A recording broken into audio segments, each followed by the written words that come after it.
Okay, let's start without wasting time. इसमें हम लोग इस वीडियो में समझेंगे अपकमिंग जो वीक है उसमें क्या मार्केट कर सकता है। थोड़ा सा मार्केट आपका कैंडल नेगेटिव सी बनाई है बैंक निफ्टी की अगर मैं बात करता हूँ तो, लेकिन देखेंगे अभी ऑप्शंस का डेटा को भी, मंथली ऑप्शंस का डेटा देखेंगे उसमें पता चलेगा, प्लस मेजर स्टॉक्स अपने वही हैवीवेट जो हम लोग देखते हैं उसको देखेंगे। ठीक है, इसको ग्रेव स्टोन डोजी भी कहते हैं, शॉर्ट ऑफ शूटिंग स्टार भी कह सकते हो।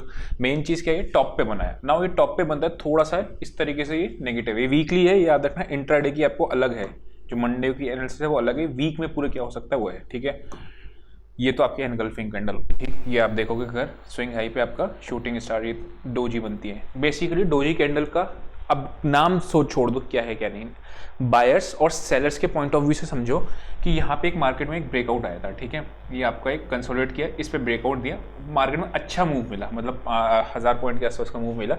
उसके बाद ऊपर पे सप्लाई आ रही है। ठीक है, बार बार अगर आप इसको वीक में छोटे उसमें वो करोगे तो ऊपर देखोगे आप सप्लाई का एरिया है। यहाँ से इसका एक ब्रेकआउट आया था, ब्रेकआउट पॉइंट वो है आपका 44,200 300 के आसपास तक का, तो वहाँ तक का अपनी जगह खुल रही है। पहले आते हैं इसके वन डे के चार्ट पे और देखते हैं कि कौन कौन से हमारे लेवल से इम्पोर्टेंट हैं। एक चीज़ हमेशा समझना कि एक दो रेड कैंडल का मतलब ये नहीं होता कि ट्रेंड आपका चेंज हो जाए, कि ट्रेंड आपका नेगेटिव हो जाए। वो आने वाले टाइम में प्राइस एक्शन जब बनता है तब होता है। ठीक, कोई खराब न्यूज़ की वजह से मार्केट इस तरीके से वापस आता है, वरना मार्केट जनरली इतने तेज रैली के बाद वापस से थोड़ा सा कंसोलिडेट करता है। अगर ट्रेंड चेंज होना होगा तो एक बार पुल बैक मारेगा। आप देखना प्रीवियसली भी, यहाँ पे भी जब भी ट्रेंड चेंज किया तो एक पुल बैक मारा है। यहाँ पे 3 लगातार रेड कैंडल बनी, फिर पुल बैक कोशिश करी, फिर गिरा। ठीक है, इससे पहले भी अगर आप देखोगे तो समवेयर अराउंड यहाँ पे देखोगे तो मार्केट नीचे आया, 2 कैंडल बनी, फिर पुल बैक दिया, फिर मार्केट ने एक फॉल दिखाया। करेक्ट, तो अगर मार्केट टॉप से आपका जब नीचे आता है तो एक पुल बैक देता है। This was not your top. क्यों टॉप नहीं है? क्योंकि इससे पहले प्रीवियसली स्विंग हाई था, ये टॉप है क्योंकि इससे पहले कोई प्रीवियसली स्विंग इस हाई के ऊपर नहीं था, इसलिए ये टॉप नहीं था। सेम चीज इसमें भी है ना, तो यहाँ पे अगर आप देखोगे तो ये टॉप था बिकॉज इससे पहले कहीं प्रीवियसली स्विंग इसके ऊपर नहीं था। तो सेम चीज यहाँ पे भी आप देखोगे तो प्रीवियसली स्विंग कोई इससे ऊपर नहीं था, तो ये अगर टॉप पे आके ये बनता है रिजेक्शन वाली कैंडल्स, तो आपको थोड़ा सा अलर्ट हो जाना चाहिए। ये आपका है एरिया जहां से सप्लाई आई बहुत बार 45,500। ठीक, उसके बाद अगर आप देखोगे मार्केट ने यहाँ पे थोड़ा सा बायर्स ने कोशिश करी, एक्चुअली और कुछ नहीं है, सिर्फ क्लोजिंग खराब हो गई और कुछ प्रॉब्लम नहीं थी।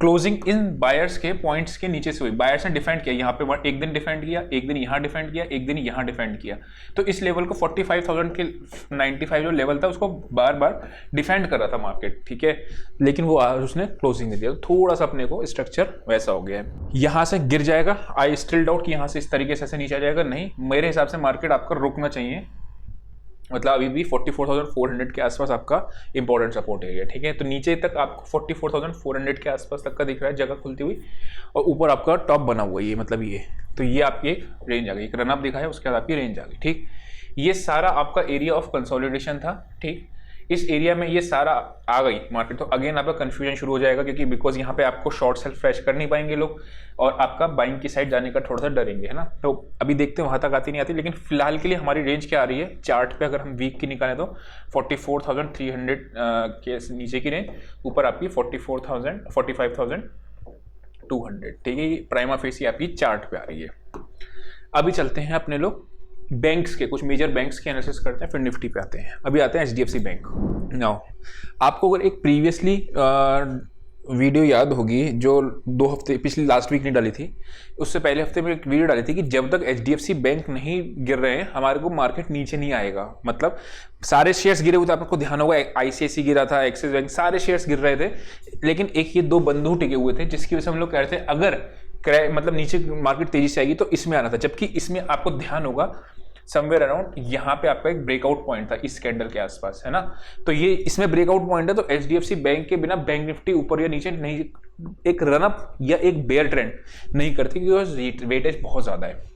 नाउ HDFC बैंक ने आप देखोगे एक और पहचान क्या होती है कि आपका ना ऊपर के लेवल पे कॉशन की, मतलब ऊपर के लेवल पे आपकी विक्स बननी चालू हो जाती हैं। क्यों विक्स बननी चालू हो जाती है? बिकॉज सेलर्स आ जाते हैं फ्रेश सेल करने के लिए।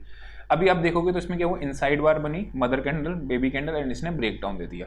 तो जब तक HDFC बैंक आपका वापस से 1700 के लेवल को क्रॉस नहीं करता है, मार्केट में आप एक्सट्रीमली बुलिश नहीं होना। ठीक है, नीचे आपकी मल्टीपल सपोर्ट आपको दिख रही है। इंपॉर्टेंट सपोर्ट एरिया कौन सा है? ये आपका 1620 के नीचे ये लेवल क्यों नोट कर रहे हैं हम? ताकि ट्रेंड चेंज होने का सिग्नल ना स्टॉक से ही मिलेंगे, मतलब स्टॉक्स गिरेंगे या बढ़ेंगे, अगर बेयर ट्रेंड आना होगा तो एचडीएफसी बैंक को ये तोड़ना पड़ेगा, ठीक है, ये चीज। नेक्स्ट आते हैं अपने लोग आईसीआईसीआई बैंक पे। आईसीआईसीआई बैंक की अगर मैं बात करता हूं तो अब देखो, आपने उस टाइम पे क्या था, आपको ध्यान होगा आईसीआईसीआई बैंक ने आपका ब्रेकडाउन दे दिया था, याद है, जब एचडीएफसी बैंक चला था। अब एचडीएफसी बैंक गिर रहा है तो आपको एचडीएफसी बैंक संभाल रहा है। इसका मतलब इंडेक्स मैनेजमेंट प्रॉपर तरीके से हो रही है। मार्केट में बैंक निफ्टी को रोक रहे हैं, मतलब ऊपर जाने से भी रोक रहे हैं, या तो एचडीएफसी रोक लेता है या आईसीआईसीआई रोक लेता है। आपने लास्ट वीक में आप देखा तो आईसीआईसीआई ने रोका था, एचडीएफसी ने बचाया था। अब एचडीएफसी गिरा रहा है तो आईसीआईसीआई बचा रहा है ना। तो यहाँ पे अगर आप देखोगे तो ये आपका अभी भी एक एरिया है। अब आईसीआईसीआई बैंक का चार्ट समझो, भूल जाओ बैंक निफ्टी अभी, और एचडीएफसी बैंक भूल जाओ। एचडीएफसी बैंक नेगेटिव है, इनसाइड बार का ब्रेकडाउन है, ये आपका एक नेगेटिव साइन होता है। बिकॉज अगर आप यहाँ से देखोगे तो एक समवेयर अराउंड चैनल बन रहा है, अगर ये चैनल ब्रीच करेगा तो फिर आपको इसमें भी दिक्कत आएगी। अब हुआ क्या, ये एक मेजर रेंज में फंसा हुआ है, जो मई से लेके अभी तक की रेंज है उस ये देखोगे मोटा मोटा मार्केट इसी रेंज में है, लेकिन रेंज की अपर साइड पे, तो इसके पास भी अभी डाउन साइड में स्कोप है। नेक्स्ट आते हैं अपने लोग एक्सिस बैंक पे। नाउ एक्सिस बैंक थोड़ा सा ये भी अभी उसी में फंसा हुआ है, लेकिन इसने भी एक डबल टॉप का सिग्नल बनाया है, ठीक है। अब ये क्या हो सकता है, इनसाइड वार का हो सकता है, ये ब्रेकआउट है तो बैंक निफ्टी को बचा लेगा। मतलब ये जो हम लोग मेजर बैंक्स की एनालिसिस कर रहे हैं सिर्फ इसलिए कर रहे हैं ताकि अगर ब्रेकडाउन आता है तो वो सारे बैंकों को लेके जाता है। मतलब एक मार्केट में करेक्शन आना होता है जैसे 3-4%, यानी बैंक निफ्टी अगर 2000 पॉइंट गिरनी है नहीं गिरनी है तो इन सारे बैंक्स की वजह से पता चलेगा। अगर ये बैंक भागे जा रहा है या एसबीआई भाग रहा है तो फिर अगेन वो रोकेंगे मार्केट को, ठीक है। तो ये भी आपका जो है अगर देखोगे तो अभी इस तरीके से प्राइस एक्शन चल रहा है, ठीक है। अब आप समझ लेना कि लेवल कौन सा आ रहा है 960, ठीक है, ऊपर कौन सा आ रहा है आपका 980, और ऑब्वियसली 1000 रुपीज का लेवल आपका इंपॉर्टेंट होता है, ठीक है। नेक्स्ट आता है एसबीआई।